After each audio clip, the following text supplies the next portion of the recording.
St. Therese, the child Jesus, was a young girl who loved Jesus very, very much with all of her heart.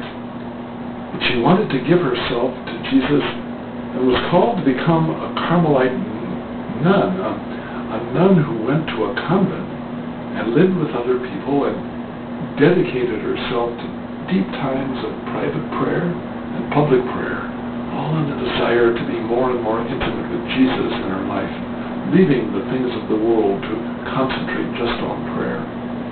One of the neat stories in her life is that this love for Jesus made a great interest in her heart for missionaries.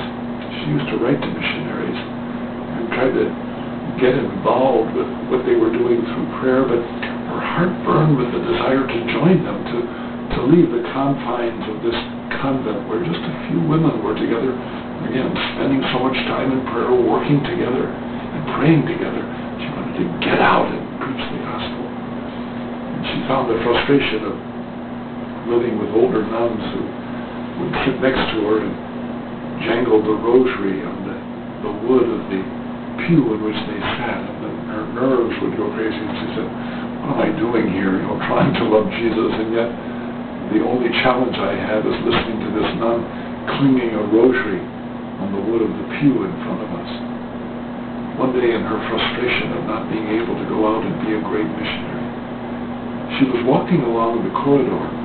She saw a little piece of thread that had fallen perhaps from one of the mops that was cleaning the floor, and she reached down and picked up that little piece of thread. And as she did, the Lord spoke to her, perhaps just in her heart, but said, Therese, if you do that for the love of me, picking up that thread, you do more than all the missionaries can do. The story is good, and it helped Therese. It helps us, too, to know that we are called to be missionaries, going out and preaching the good news as best we can. Some of us can't go to Africa or to Asia or Latin America and preach the gospel in perhaps difficult situations. But we can try to be missionaries here in our life, in our family, in our work, in our school. That's what it means to be a missionary. To love Jesus and then to live your life as best you can, sharing the good news with everyone you're in contact with.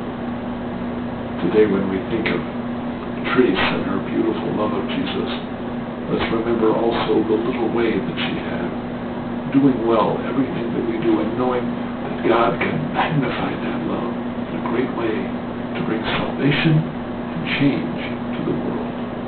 May Jesus' love for you always